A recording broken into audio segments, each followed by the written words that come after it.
Ok, aujourd'hui on va pas faire une vidéo sur comment faire X au lit ou le tuto pour les meilleurs de la life. Il y a déjà des vidéos là-dessus et j'en ferai. J'avais envie de faire un truc un peu plus confession intime, un peu plus mise à nu. Parce que là, vous voyez, il y a encore ma valise derrière, entre un train et un avion. Je me suis dit que j'allais vous parler. Parler de cette année 2025. Pas la version Instagrammable, mais le truc derrière les coulisses. Qu'est-ce qui s'est vraiment passé dans ma vie? Ça a été forcément, vous imaginez, beaucoup de la joie, mais aussi de la tristesse, des déceptions. Et franchement, j'ai appris plein de trucs. Sur faire l'amour, mais aussi sur les relations humaines. Et je me suis trahi. Et il y a les moments où, pour de vrai, j'ai fait n'importe quoi. Plutôt que de faire un bilan tout propre, là, j'ai envie d'un truc qui soit authentique. Parce que vous savez que ça, c'est dans mes valeurs. Et l'idée là, c'est pas juste moi vous raconter mon année de crazy. C'est que vous puissiez vous poser la question sur vous. Pendant que je parle, qu'est-ce qui s'est passé dans votre vie intime à vous? Dans votre couple? Dans vos relations? Dans votre rapport au corps? L'idée là, c'est de parler de ce qui a bougé côté dans ma vie, côté relation, couple, polyamour, et comment je me suis un peu perdue et retrouvée grâce à tout ça. Parce que vous savez que pour moi, faire l'amour, c'est une façon de se connecter à soi-même. Et c'est ça que j'ai envie de vous aider à faire. Et à la fin de la vidéo, je vous dirai aussi ce que j'ai appris. Mais on fera pas les bonnes résolutions. Ça, c'est la vidéo suivante, qui sera là pour vous aider à vivre une année de folie en 2026. Alors, on va commencer par faire l'amour. Ouais, c'est ce qui me passionne le plus, donc j'avais envie de commencer par vous parler de ça. Ça a bougé. Ouais, ça a bougé. Je crois que ça bouge toutes les années. Mais là, vraiment, j'ai vécu des trucs de malade, des trucs de ouf. Et des trucs surtout que j'avais jamais expérimentés. Donc comme quoi, on continue à apprendre et on continue à découvrir. Et il y a plusieurs moments cette année où je me suis dit, franchement, la Aurélie d'il y a 10 ans aurait même pas pu imaginer vivre ce truc-là. C'est dire, non? Et il y a un truc cette année qui a été une révolution, que j'avais jamais encore exploré, et qui m'a fait me sentir libre, et qui m'a fait découvrir comme un autre prisme du fait de faire l'amour. C'est tout ce qui va être jeu de soumission et domination. Vous savez qu'à la base, le BDSM, c'est mon truc. Bah, cette année, j'ai exploré la domination et la soumission, mais plus le côté psychologique. Et là, je suis pas là juste pour vous dire « ouais, c'est trop bien, fin d'histoire », mais pour vous dire que ça a changé ma façon de voir le fait de faire l'amour, et ça a changé ma façon de me voir moi-même. Ça m'a permis de déconstruire et d'apprendre plein de choses sur moi, d'aller explorer cette dynamique de domination et de soumission. J'ai compris plein de choses sur mon désir, sur ce que j'osais explorer ou pas, sur la partie vraiment très dark d'Aurélie que je pouvais aller contacter là, quand je vais être dans de la domination ou même quand je vais être de l'autre côté, dans de la soumission. Et c'est la première fois que j'osais faire ça, parce que je suis tombée sur une personne qui m'a mise en confiance, et que c'était une femme. Peut-être que ça a joué dans tous ces jeux de pouvoir, de me dire ok, j'avais un peu du mal à me dire que j'allais être soumise par un homme, pour tout ce qui est domination, patriarcat, j'en sais rien. En tout cas, j'avais l'impression d'avoir un peu un blocage avec ça. J'avais pas du tout envie de me retrouver en mode objet. Par contre, je confesse que j'avais déjà joué un petit peu à la domina avec plusieurs mecs. Mais là, je suis tombée sur quelqu'un qui m'a permis d'explorer ensemble, switch, les deux rôles. D'oser pour la première fois laisser quelqu'un prendre le pouvoir sur moi. De dire ok, cette personne, j'ai confiance. Vas-y, je te livre mon corps. Je suis vraiment dans un jeu de soumission. Tu peux faire tout ce que tu veux. Et ça a été jouissif.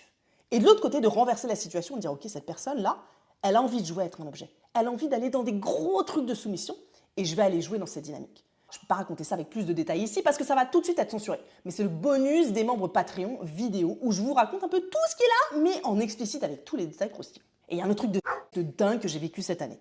Vous savez que j'adore les plans à 3. J'adore faire l'amour de groupe. Pour moi, c'est très différent comme expérience que faire l'amour à 2. Faire l'amour à 3, c'est cool. À 5, à 10, à 15, à 20. Mais là, j'ai vécu une expérience de plan à 3 qui était la meilleure de ma vie. Et c'est ça aussi que je retiens en 2025. C'est ce plan à 3. Pourquoi? Parce que je l'ai fait dans un format couple. Et d'habitude, ça pose problème. J'avais jamais réussi à faire un plan à 3, moi en étant en couple avec une des personnes, et que ça pose pas des problèmes de dynamique, de jalousie. J'étais toujours obligée de surveiller un peu ce que faisait l'autre personne en disant waouh, si vraiment je me lâche, si je suis la Aurélie crazy qui incarne sa puissance, son désir avec cette autre personne aussi, j'ai peur que l'autre le prenne mal. Et là, pour la première fois, j'ai pas vécu ça. J'étais en couple avec quelqu'un qui m'a permis de vivre cette expérience. Cette expérience de complicité, de dingue, de jeu, de partage, de connexion de couple, et en même temps d'ouverture, d'être à 3 et de réussir à faire vraiment un schéma à 3 de ma boule, où on exploite à fond le potentiel, aussi bien du couple, de la complicité de deux personnes, que ce que ça peut apporter d'être 3. Et d'oser incarner, d'aller dans des trucs super kinky, super hard, sans que ça pose problème aux deux. Et c'est la première fois en 2025 que j'arrivais vraiment à être totalement libre à ce point dans les plans à 3. J'avais déjà fait aussi des plans à 3 où deux personnes ne sont pas en couple. Et là, je vous avoue, c'était plus simple, où moi, je me rajoutais. Donc ça, je le retiens pour 2025. C'est possible vraiment de vivre une expérience de couple connectée dans un plan à 3. Et même que ça renforce, et même d'aller explorer encore plus loin que si moi j'étais toute seule. Et ça, c'était dingue.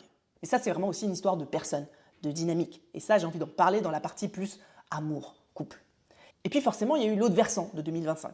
Ça a été du malade, incroyable, mais aussi des moments finalement un peu plus tièdes. Des moments où, ouais, pour de vrai, j'ai pas réussi à bien poser ma limite. ou je me suis pas écoutée, ou c'était moins cool. Ça arrive aussi, même quand on est une exploratrice là-dedans et que c'est la passion, bah c'est ce que j'ai envie de vous dire. Je vis pas que des moments de scène incroyables à plusieurs. Parfois ça se passe mal à plusieurs, parfois ça se passe mal à deux ou à trois. Et c'est pour de vrai ce que je vis. Ou ça peut se passer mal juste en couple. Ça arrive aussi. Et c'est important pour moi de le dire ici, d'être authentique. Parce qu'il y a plein de gens qui se disent Aurélie, elle a la meilleure vie de la Terre. Oui, j'ai une vie intime de malade que je choisis de prioriser. Mais ça ne veut pas dire qu'à chaque fois, ça se passe bien. Ça, c'est important. Il y a un moment, par exemple, où je me suis trahi un peu. C'est une des premières scènes qui me vient à l'esprit. Et c'est un peu triste. C'est dans mon ancien couple. À un moment, j'étais dans deux relations, tout le monde était d'accord, hein, qui se sont chevauchées. Et à un moment, un petit peu parce que j'étais dans cette fin de relation, que je ne savais pas comment dire non, je ne savais pas comment gérer, je me suis un peu obligée, forcée à faire l'amour. Et ça, parfois, c'est le travers du couple. En fait, il y avait d'autres choses émotionnelles. Je me sentais très coupable de commencer à terminer cette relation parce que j'avais envie de prioriser l'autre, alors qu'en plus, j'avais le droit de vivre les deux, que du coup, je me suis dit, ok, allez, vas-y. Et j'avais très envie de faire l'amour, mais finalement, et c'est horrible à dire, mais c'est vrai, j'avais pas sur ce moment envie de faire l'amour avec cette personne-là, même si j'étais en couple et même si c'était mon partenaire. Et ça a été très dur pour moi, de dire, ok, j'aime cette personne, oui, je l'aime, mais en fait, je me suis un peu obligée. Et c'était pas génial comme expérience. Et ça, j'ai regretté. J'aurais plus dû faire un câlin à cette personne ou me connecter autrement qu'en faisant l'amour. En fait, j'ai dit oui avec la tête, alors que mon corps, il était en mode non. Et c'est un truc que j'essaie vraiment de pas faire. Et quand je suis dans une orgie ou avec des gens que je connais pas, j'ai pas ce problème. Mais là, mon cœur aussi avait envie de dire oui. Et finalement, bah, c'était non. Et j'aurais dû écouter ce non-là. Et je vois très bien comment je fonctionne. J'adore explorer, j'adore aller loin. Mais parfois, comme tout le monde, ça m'arrive un peu de me déconnecter de moi. Parce qu'il y a d'autres enjeux, encore une fois, souvent émotionnels, amoureux, relationnels. Je peux juste ne pas avoir envie de décevoir l'autre personne ou de pas casser l'ambiance. Et ça, c'est toujours un truc qui peut circuler dans ma tête, malgré toute la déconstruction. Donc j'essaye aussi ici d'avoir de la bienveillance avec moi-même. Et j'espère que vous allez réussir à en avoir avec vous-même aussi. Ça veut dire concrètement que ça m'est arrivé cette année, encore, et peut-être l'année prochaine, j'en sais rien, d'accepter de faire l'amour à un moment où j'en avais pas forcément très envie. Vous savez que je commence toujours à faire l'amour. J'attends pas d'avoir envie de faire l'amour pour commencer. Vous savez que c'est ma doctrine. Bah, ça m'est arrivé de commencer et finalement que l'envie, elle vienne pas. Et ça m'est arrivé souvent d'avoir envie en fait avec une autre personne. Et ça, c'est très perturbant, je trouve, quand ça m'arrive dans ma tête. Et c'est un truc qui a navigué quand on est dans plusieurs relations. Et ça m'est arrivé de pas m'écouter du coup. De dire, ok, en fait, là, ça démarre pas. J'ai essayé, je suis dedans. Mais en fait, par exemple, j'ai plus envie de sensualité, de douceur, de tendresse. Et je pars quand même sur le mode que moi je connais, un peu en mode pilote automatique. Ok, non, on y va, on est en couple, ça va créer des problèmes. Tu sais que dans tous les cas, tu vas kiffer. Et donc, d'aller en fait à une étape un peu trop loin. Et ça, je me suis rendu compte cette année. Et c'est une erreur que je ne veux pas refaire en 2026. Et je vous pose la question. Est-ce que vous, quand vous y repensez, ça vous est arrivé aussi? Que vous avez accepté à un moment un truc qui ne vous ressemblait pas? Même si vous adorez faire l'amour dans l'absolu, de dire ok, ce moment, j'ai commencé, mais en fait, bah, j'aurais peut-être dû m'arrêter. Et à l'inverse, est-ce que cette année, en 2025, vous avez vécu des trucs où vous vous êtes dit moi, mais qu'est-ce que je suis en train de vivre? J'adore! Et je ne pensais pas que c'était possible de vivre ce truc-là. C'est quoi le souvenir mind-blowing que vous avez vu? Les membres Patreon, vous avez un PDF téléchargeable qui vous aide à faire le bilan de votre année 2025 sur le plan intime et sur le plan amoureux. Pour apprendre et progresser, là, on se serre les coudes, on avance ensemble. Mais j'avais aussi envie de vous parler en fait de cette vidéo d'amour, de relation. Parce que vous savez que c'est très lié finalement au fait de faire l'amour. Oui, on peut faire l'amour avec des inconnus, mais très souvent, on fait aussi l'amour avec des gens qu'on connaît. Et donc, comment ça influence les schémas relationnels? Comment ça influence le couple? Vous savez que moi, je suis polyamoureuse. Comment je navigue dans tout ça? Parce que l'année 2025, je peux vous dire que je me suis pris des sacrés claques. Et j'avais envie de le partager avec vous, ça. C'est réel. C'est la vraie vie ici. Parce que 2025, ça a vraiment été une année qui m'a fait réfléchir sur comment je veux aimer. Comment je gère la non-exclusivité. C'est quoi le format de couple qui me correspond? Qu'est-ce que je fais quand je ressens un crush? Qu'est-ce que je fais quand j'ai beaucoup de désirs en dehors de mon couple? Comment je gère la jalousie? Comment je gère la vulnérabilité qu'il y a à l'intérieur de moi? Comment je gère toutes ces émotions fortes qui sont réelles? Comment je gère ma peur parfois d'être abandonnée ou de perdre l'autre? Comment je gère cet équilibre entre liberté, vous savez que j'adore la liberté, et sécurité, qui est aussi un besoin que j'ai? Tout ça, c'est pas que de la théorie. Moi, c'est de la matière vivante que je vis au quotidien et que j'ai envie de vous partager. Parce que ça fait plusieurs années maintenant que j'ai compris que je voulais pas être en format exclusif. J'ai été 15 ans en couple hétéro, exclusif, monogame. Et c'était pas pour moi. J'ai mis du temps à le réaliser et à partir parce que sincèrement, j'y arrivais pas. C'est pas ce que je voulais. Donc, je sais que je veux pas ça et que je vais pas retomber là-dedans. Mais maintenant, comment on navigue des relations qui sont libres, des relations qui sont plurielles? C'est un vrai enjeu parce qu'il n'y a pas de modèle. Et j'ai l'impression parfois de devoir tester, échouer pour réapprendre moi-même et savoir ce qui me correspond à moi. Et c'est votre cas à vous aussi si vous commencez. Peut-être vous êtes au début de votre exploration de ces schémas de fonctionnement-là. C'est normal de se poser les questions. C'est normal de pleurer, c'est normal d'échouer. C'est comme ça qu'on apprend. Parce qu'il n'y a pas de modèle. On reconstruit les choses ici quelque part. Et cette année, mon gros échec sur ce plan-là, c'est de ne pas avoir réussi à faire évoluer la belle relation, le beau couple dans lequel j'étais. Et c'est une personne qu'on reverra sur la chaîne, avec qui je suis devenue amie, maintenant avec qui je m'entends très bien. Vous avez vu la vidéo du Kama Sutra et les autres vidéos avec lui. Et ça, c'est mon échec, je trouve, un peu de 2025. De ne pas avoir bien réussi à faire évoluer cette relation. Et pourquoi c'était compliqué? Parce que j'étais dans un couple libre. J'avais le droit d'avoir plusieurs relations. Et quelque part, parfois, ça c'est confusant. De dire, ok, j'ai cette relation et j'ai le droit de faire ce que je veux. J'ai le droit d'aller avec des gens pour une nuit, pour plus, d'avoir d'autres relations. Donc comment je fais quand cette relation-là, elle ne marche pas?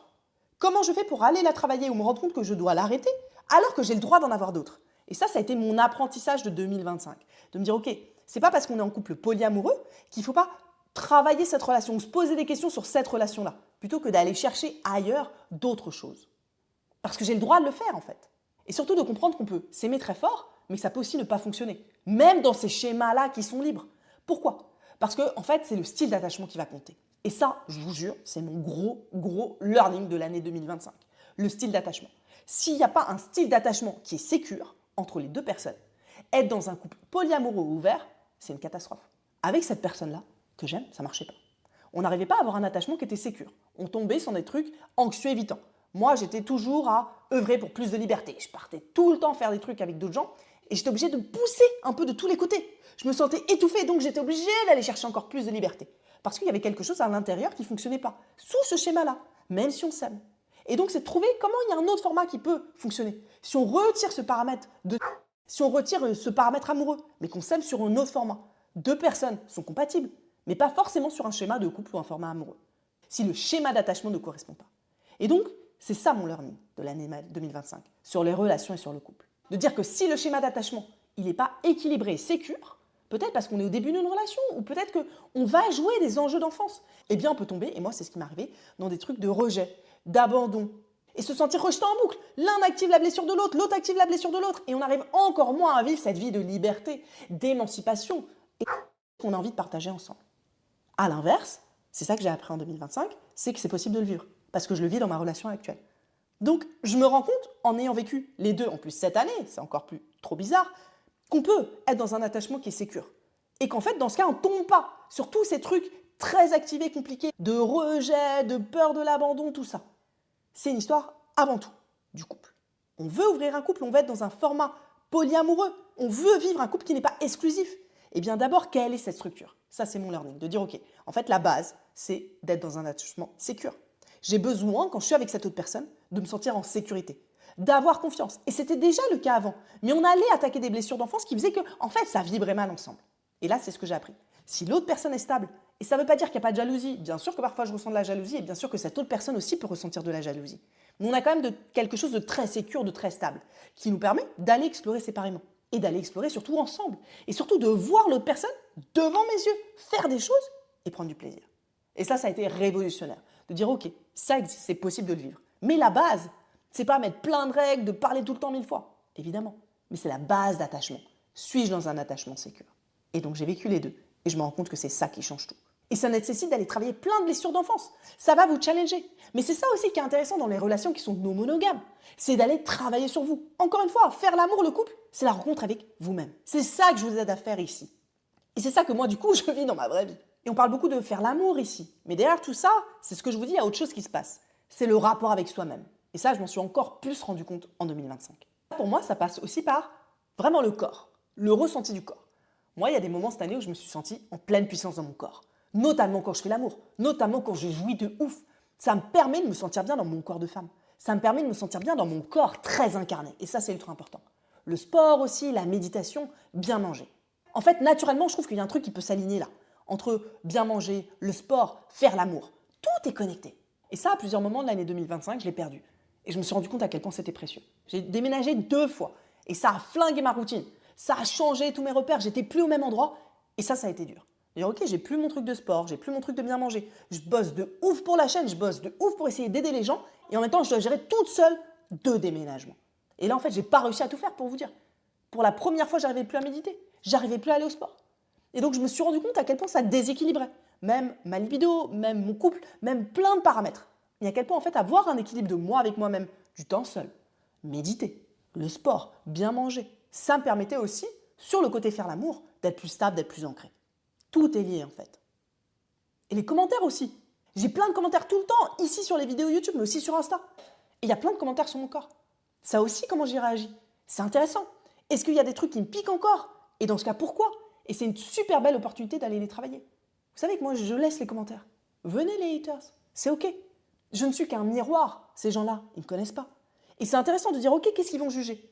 Par exemple, il y a un truc qui m'avait pas mal bouleversé en 2025. C'est quand on m'avait dit que j'étais une personne trans. Il y a encore plein de fois des commentaires où il y a des gens qui disent c'est un gars. Et ça, c'était perturbant à un moment. Je me suis dit, mais ça vient d'où? Et du coup, je l'ai dû le déconstruire, me dire, ok, pourquoi ça me pique? J'ai peur de pas être une femme, mais je sais que je suis une femme. Et je me sens femme. J'ai peur de dire, ok, je ne corresponds pas aux critères de beauté d'une femme classique. Oui, en fait, peut-être j'ai des muscles sur les bras. Est-ce que c'est ça? Ou c'est les formes anguleuses parfois de mon visage? En fait, je suis comme je suis. Et d'aller confronter ces peurs que parfois certains commentaires me faisaient, ça m'a permis aussi d'avoir de la bienveillance avec moi-même. Me dire, ok, ces commentaires-là, par exemple, je ne suis pas fragile dessus. Il ne me faut rien. Ces commentaires-là, ils m'ont piqué. Pourquoi? Eh bien, c'est une opportunité. C'est une opportunité déjà de continuer mon combat. De dire, ok, je vous laisse commenter ce que vous voulez. Et j'ose me montrer, j'ose dire tout ce que je pense. Parce que je pense que ma liberté, elle va donner de la liberté à d'autres gens. Et ça, c'est ma mission de vie, c'est mon combat. Et j'en démordrai pas. Donc, je laisse commenter les gens et je réponds. Et moi-même, ça m'apprend des choses sur moi. Et il y a la censure aussi que j'ai beaucoup vécu en 2025. On ne s'en rend pas compte ici, mais c'est quelque chose qui est dur pour moi et qui est épuisant. De ne pas me sentir libre. Il y a des mots que je n'ai pas le droit de dire. Vous voyez, sur cette vidéo, il y a des bips. Et ils ne sont pas sur le Patreon. Patreon, c'est un espace de liberté. Je peux dire ce que je veux, je peux mettre les vidéos que je veux sur les sujets que je veux. Et ça, c'est ultra important. D'aller sur Patreon pour soutenir mon travail, de dire, ok, on soutient cette personne-là, qui œuvre pour la liberté, qui se bat.